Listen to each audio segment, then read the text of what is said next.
aksi nyata modul 1.4 program pendidikan guru penggerak angkatan ke-11. Izinkan saya membacakan sebuah pantun. Pantun yang pertama.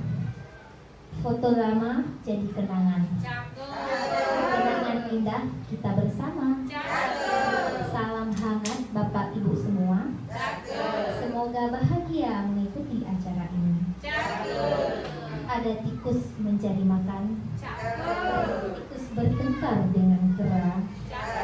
Salam manis saya haturkan sebagai salam pembuka acara. Assalamualaikum warahmatullahi wabarakatuh. Waalaikumsalam warahmatullahi wabarakatuh. Puji syukur mari sama-sama kita panjatkan kehadiran Allah Subhanahu wa taala, yang mana Allah Subhanahu wa taala masih memberi kita kesehatan dan juga kesempatan sehingga kita semua masih diberi umur panjang, yaitu bisa berkumpul di tempat yang sangat berbahagia ini.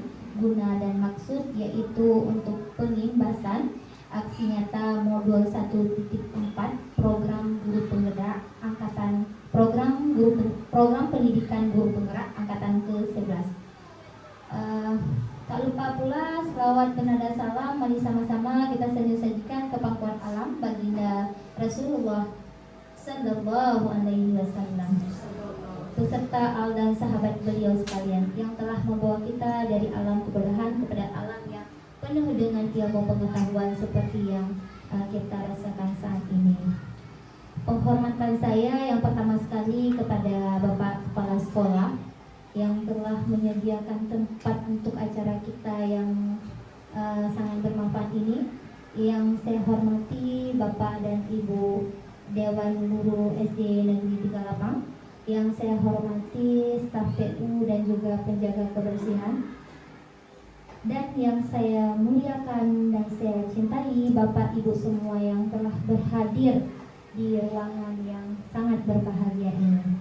Baiklah, tanpa memperpanjang mukadimah, langsung saja kita masuk dalam acara kita, yaitu acara pengimpasan aksi nyata modul 1.4 program pendidikan guru penggerak. Acara yang pertama yaitu kita membaca doa dulu dengan mengucapkan surat Al-Fatihah di dalam hati masing-masing supaya acara kita pada hari ini diberkahi oleh Allah. Membaca surat Al-Fatihah disilakan di dalam hati masing-masing.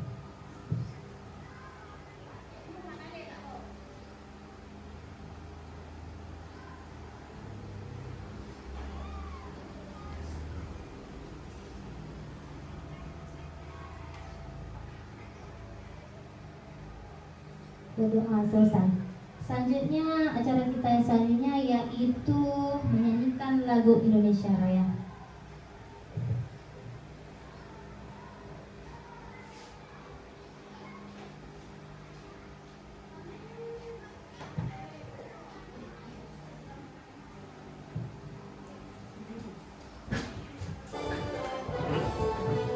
Hadirin di dalam berdiri.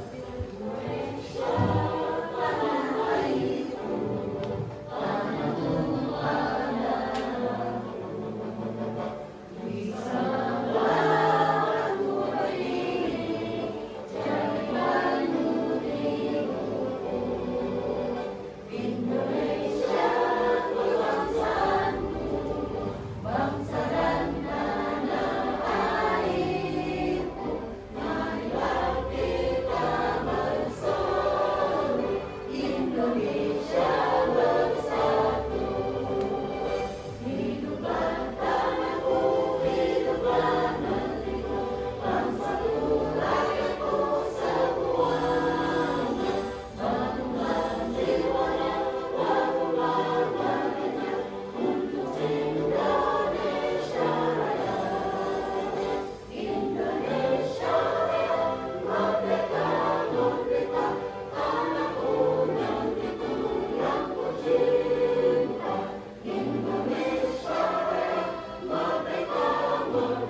Selanjutnya kata-kata sambutan yang akan disampaikan oleh Bapak Kepala Sekolah.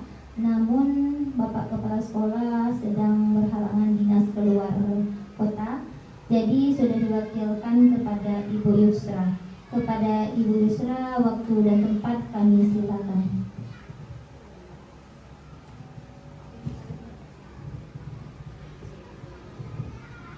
Assalamualaikum warahmatullahi wabarakatuh. Waalaikumsalam warahmatullahi wabarakatuh.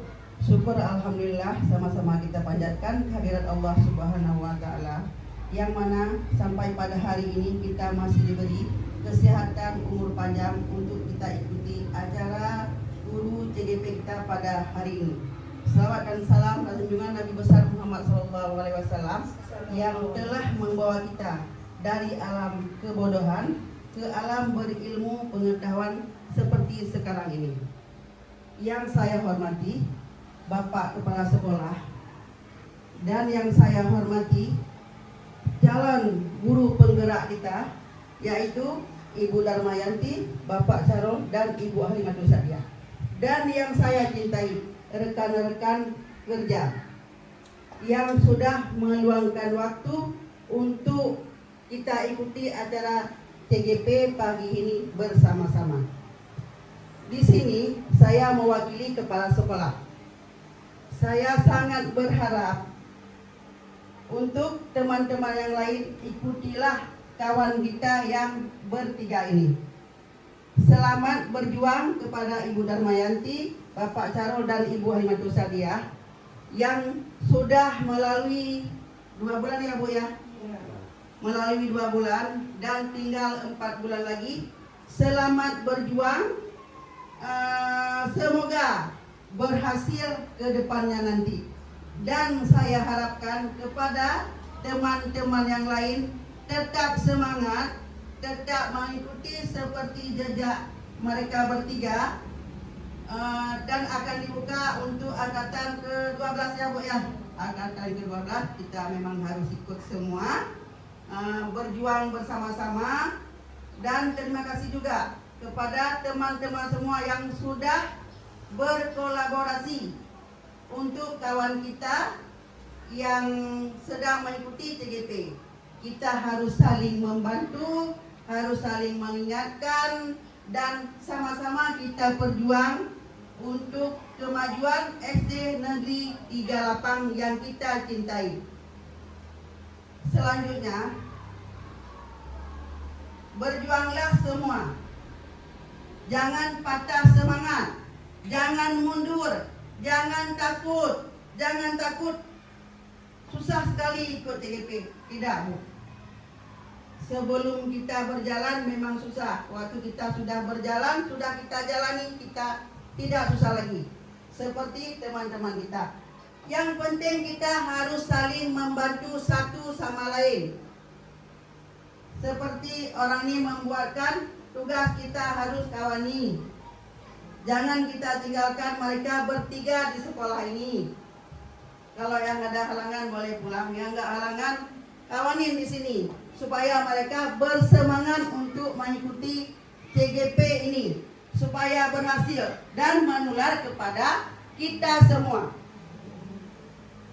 Hanya ini yang dapat saya sampaikan, lebih dan kurang saya mohon maaf. Saya akhiri, wabillahi taufiq wal hidayah. Assalamualaikum warahmatullahi wabarakatuh. Waalaikumsalam.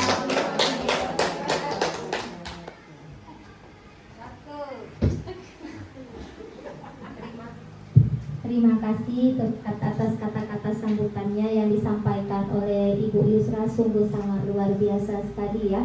Semangatnya untuk kami semua. Di sini kami ada 3 orang. Kami di sini saling berkolaborasi pada pengimbasan aksi nyata ini. Kami ada 3 orang, yaitu ada Bapak Syarul, ada Ibu Halimatul Sa'diyah, dan ada saya sendiri. Nah, tanpa berbelit-belit, kita langsung saja kepada acara kita pada hari ini, yaitu penerapan disiplin positif di sekolah kita. Sebelum mengikuti program pendidikan guru penggerak ini, saya belum tahu apa itu disiplin positif. Namun, Bapak dan Ibu semua, setelah saya mengikuti program pendidikan guru penggerak ini, ternyata banyak ilmu yang kita dapatkan pada program pendidikan ini yang tidak akan kita dapatkan di tempat yang lain. Jadi sebelum kita lanjut kepada pengembasan materi disiplin positif, saya ingin tanya dulu, gimana Bapak Ibu, masih semangat? Semangat kita buat ice breaking, boleh? Boleh. Oke, kita buat ice breaking yang sederhana saja ya. Jadi ini ya, ini kata kuncinya ikuti kata saya ya. Kata kuncinya apa? Ikuti kata saya. Kata kuncinya ikuti kata-kata saya. Ini ice breaking ini untuk mengetes konsentrasi Bapak Ibu. Ketika saya melakukan ice breakingnya, Ibu jawab go ya. Oke? Siap untuk ice breaking? Siap. Go ya. Siap untuk ice breaking? Go. Oke, ikuti kata kuncinya, ikuti kata-kata saya ya. Pak Syahrul pergi ke sekolah membawa rambutan sebanyak 2 kantong. Setelah sampai di sekolah, ternyata kantongnya bolong. Akhirnya Pak Syahrul membawa kertas kosong.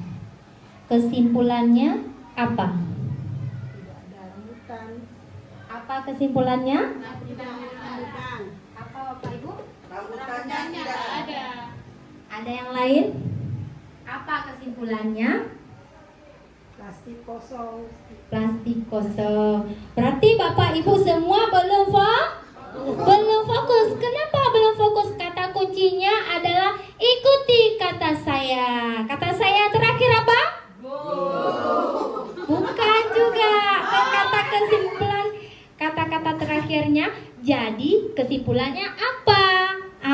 Jawabannya jadi kesimpulannya apa? Berarti Bapak Ibu belum fokus ya. Kita tes satu lagi ice breakingnya ya. Coba di depan Bapak Ibu ada apa? Ada pulpen. Coba taruh pulpennya dulu.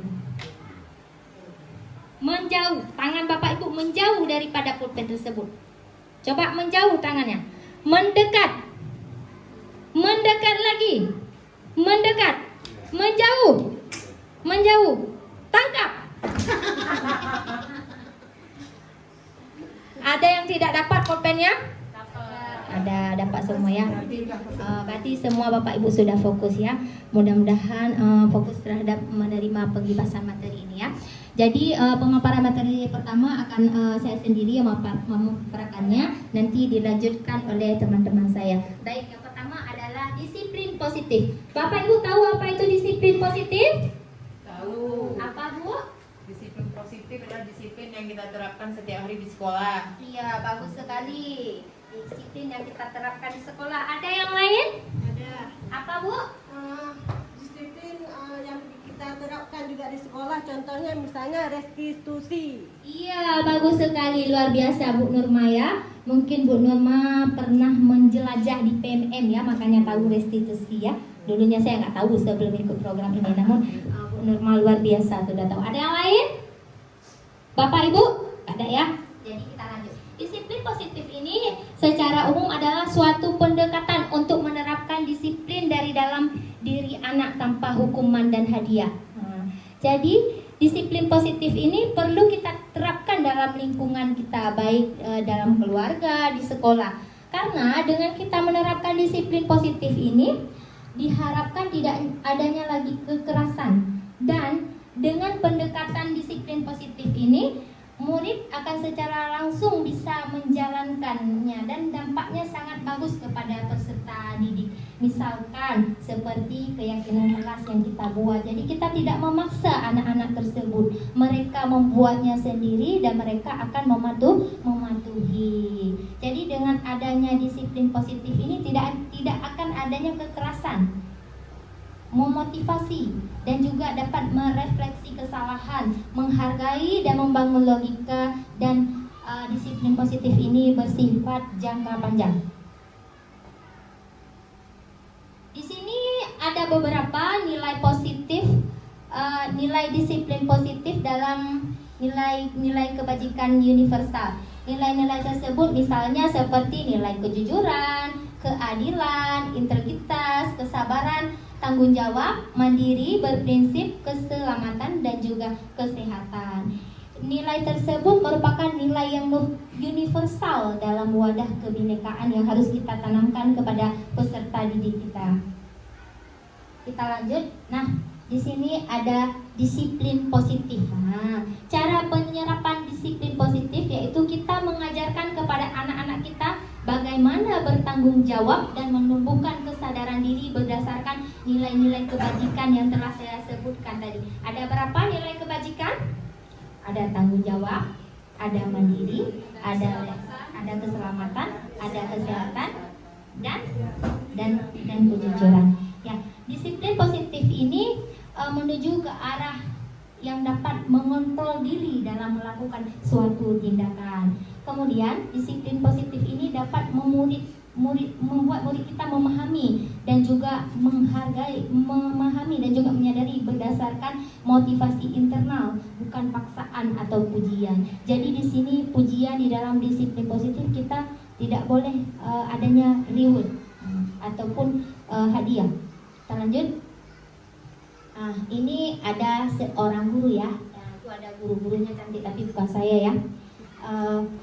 Seorang guru yang baik harus memiliki kemampuan dalam mewujudkan budaya positif di sekolah.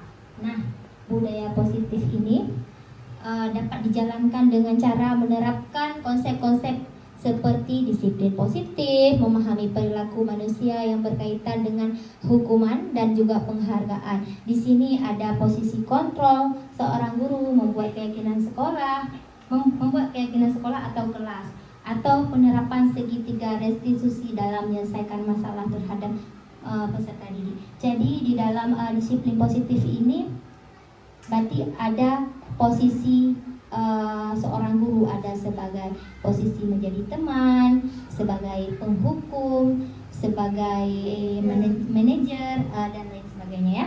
Kita lanjut.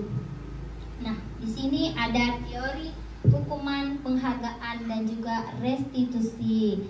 Di sini ada motivasi perilaku manusia untuk menghindari ketidaknyamanan atau hukuman, untuk mendapatkan imbalan ataupun penghargaan dari orang lain.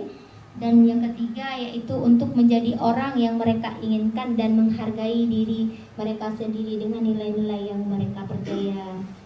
Itu adalah teori motivasi perilaku manusia. Ada 3 ya.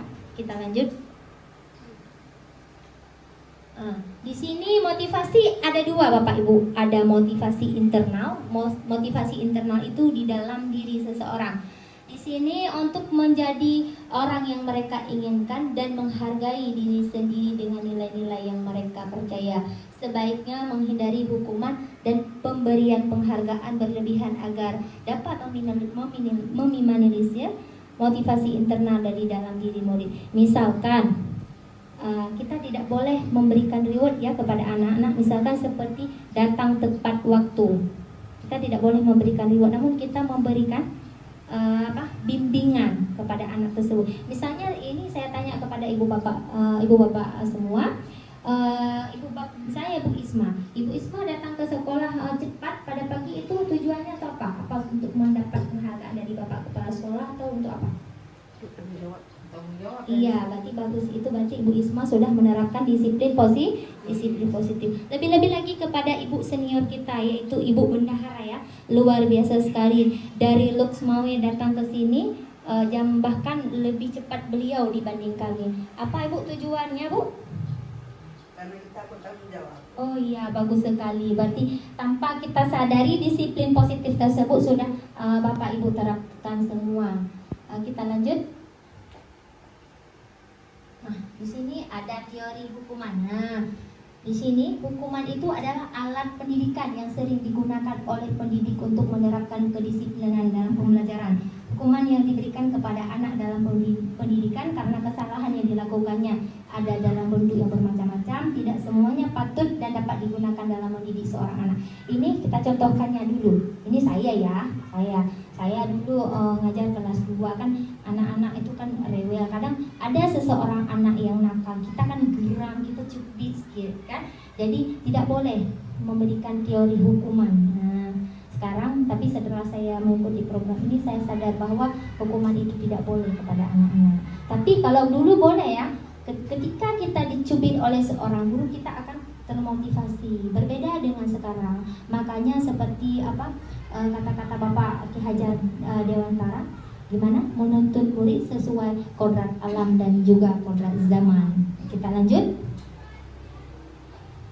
Di sini teori motivasi, hukuman, penghargaan, dan restitusi. Nah, ada tiga ada teori hukuman, ada penghargaan, dan juga ada restitusi. Nanti akan dijelaskan yang ada di benak Bapak Ibu, boleh ditanyakan. Iya Bu, apa? Terima kasih atas waktu dan kesempatannya. Assalamualaikum warahmatullahi wabarakatuh. Waalaikumsalam warahmatullahi wabarakatuh. Saya ingin bertanya, tadi kan di situ Ibu ada menjelaskan, sekarang pada saat ini kita melakukan pembelajaran dengan kodrat alam dan kodrat zaman. Namun di era globalisasi ini kan banyak peserta didik kita karakternya sangat kurang, apalagi di dalam kelas. Misalkan saya dulu pernah menghukum seorang anak, hukumannya begini, dia kan nggak mengerjakan tugas PR-nya. Jadi otomatis saya suruh ke depan untuk berdiri supaya saya melakukan itu ada efek cerahnya. Untuk besoknya dia mau membuatkan PR-nya kembali. Itu bagaimana Bu? Sekian, Assalamualaikum warahmatullahi wabarakatuh. Waalaikumsalam. Luar biasa sekali ya pertanyaan daripada ibu kita, yaitu Ibu Nurasni. Di sini kan kita tadi pertanyaan, memberi hukuman berdiri di depan supaya dia jera ya. Oke, saya akan coba menanggapinya. Ketika kita menghukum seorang anak, pasti si anak tersebut memang iya efek jerah, tapi pada peraturan sekarang tidak dibolehkan, karena mungkin dengan kita suruh berdiri di depan, pasti mental si anak itu jadi drop ya. Jadi memang dia jerah, tapi di dalam hatinya berbekas. Nah, kita tidak boleh membuat image kita sebagai seorang guru membekas pada hati peserta didik kita. Jadi bisa kita, misalkan dia tidak menulis, bisa kita tanyakan dengan pemecahan masalahnya dengan segitiga restitusi. Kita tanyakan baik-baik, kita kasih solusi. Jadi dengan kita melakukan seperti itu, si anak tersebut tidak ada kata-kata membekas. Warahmatullahi wabarakatuh. Waalaikumsalam. Luar biasa sekali ya pertanyaan daripada ibu kita, yaitu Ibu Nurasni. Di sini kan kita tadi pertanyaan, memberi hukuman berdiri di depan supaya dia jera ya. Oke, saya akan coba menanggapinya. Ketika kita menghukum seorang anak, pasti si anak tersebut memang iya efek jerah, tapi pada peraturan sekarang tidak dibolehkan, karena mungkin dengan kita suruh berdiri di depan, pasti mental si anak itu jadi drop ya. Jadi memang dia jerah, tapi di dalam hatinya berbekas. Nah, kita tidak boleh membuat image kita sebagai seorang guru membekas pada hati peserta didik kita. Jadi bisa kita, misalkan dia tidak menulis, bisa kita tanyakan dengan pemecahan masalahnya dengan segitiga restitusi.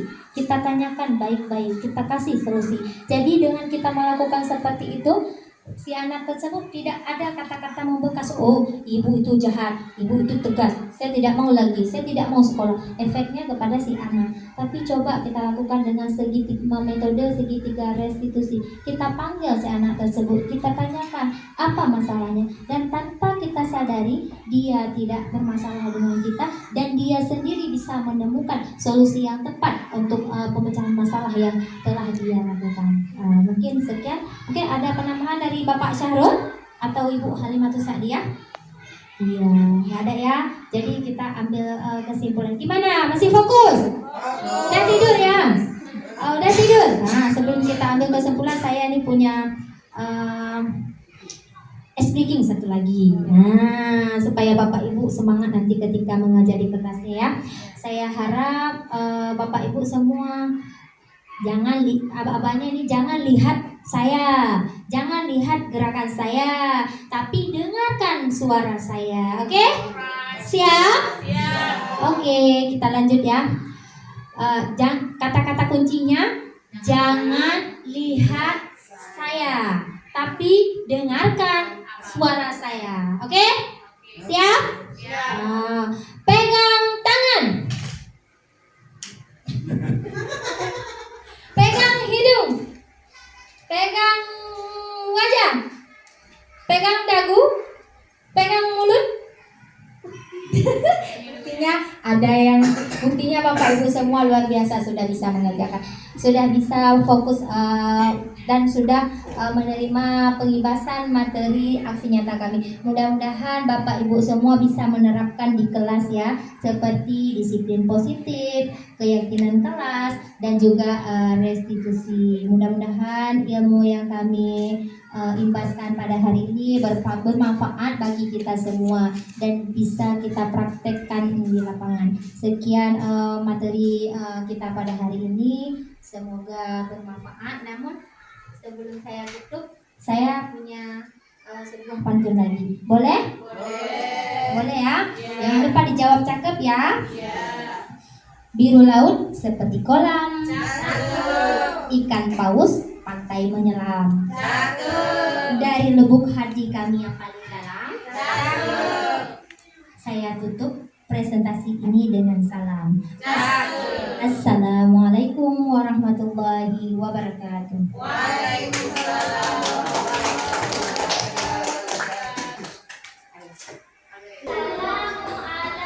warahmatullahi wabarakatuh.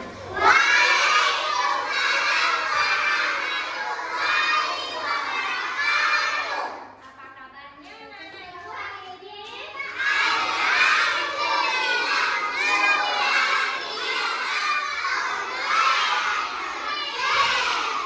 Masih semangat?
pertama kali Bu. Menurut kamu sering datang terlambat itu merupakan suatu kesalahan bukan? Ya Bu. Baik Khalil. Kesalahan itu merupakan suatu perbuatan yang manusiawi. Semua manusia pernah melakukan kesalahan, termasuk ibu sendiri. Namun, yang terpenting di dalam diri kita, kita mau memperbaiki kesalahan kita. Memperbaikinya untuk bisa menjadi yang terbaik. Gimana? Setuju Khalil? Setuju Bu. Baik Khalil. Sekarang kita cari solusi bersama ya. Ya Bu. Khalil sering datang terlambat kan? Menurut Khalil, apa alasan Khalil sehingga Khalil sering datang terlambat? Karena saya sering begadang sambil main game di HP, jadi kurang tidur. Oh begitu ya. Khalil tahu tidak keyakinan kelas yang telah kita sepakati? Tahu Bu. Kalau terlambat datang ke sekolah itu sesuai tidak dengan keyakinan kelas yang telah kita buat? Tidak Bu. Menurut Khalil, keyakinan kelas yang sudah kita langgar itu apa? Disiplin Bu. Oh begitu. Betul sekali. Menurut Khalil, disiplin itu penting tidak untuk Khalil? Penting Bu, dalam membuat saya datang sekolah tepat waktu dan bisa menghargai waktu. Bagus sekali, benar sekali. Menghargai waktu itu sangat penting dan sangat bermanfaat buat kita. Karena dengan kita menghargai waktu berarti kita bisa menghargai diri. Dan menghargai waktu itu dapat melatih kepribadian kita menuju ke yang lebih baik. Ya Bu, saya menyesal karena sering terlambat. Saya mohon maaf sudah sering terlambat. Oh begitu. Ya, bagus sekali Khalil. Sikap sangat baik sudah Khalil lakukan, yaitu dengan cara Khalil meminta maaf. Menurut Khalil, apa yang akan Khalil lakukan agar Khalil tidak terlambat lagi pergi ke sekolah? Saya akan tidur lebih cepat dan tidak begadang lagi, agar tidak datang terlambat lagi ke sekolah. Bagus sekali, luar biasa sekali niat Khalil untuk merubah Khalil menjadi yang terbaik. Baik Khalil, kalian sudah menemukannya sendiri solusi. Dan ibu akan bekerja sama dengan orang tua Khalil agar Khalil tidak terlambat lagi ke sekolah ya. Sekarang Khalil balik ke kelas lagi ya. Terima kasih Bu. Baik.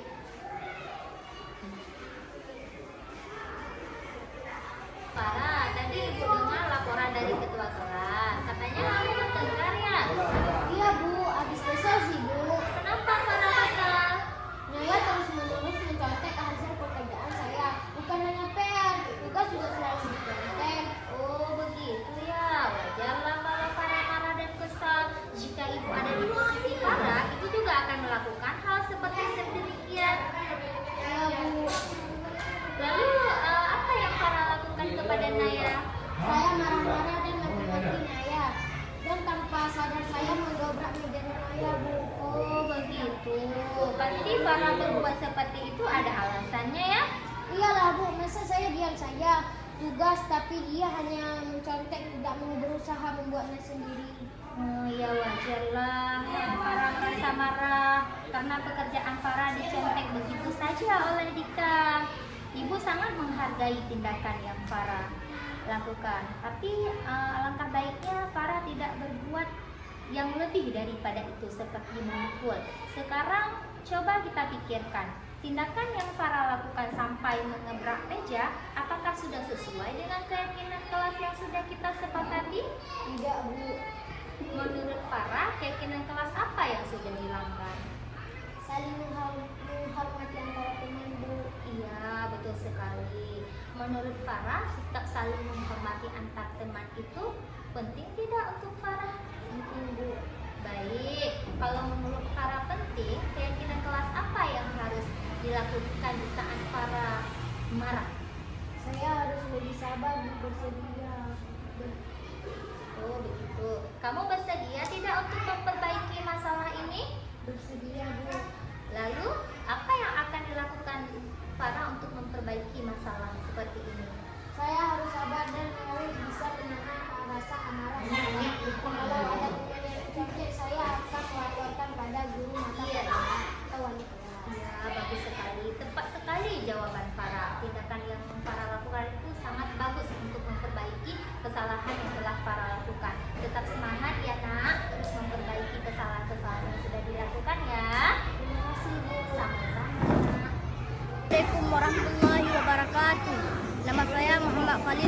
kelas 6A. Terima kasih Ibu Guru. Saya senang sekali diajak diskusi dengan Ibu Guru untuk menemukan solusi atas kesalahan yang telah saya lakukan. Dan saya tidak akan begadang lagi agar saya tidak terlambat sekolah lagi.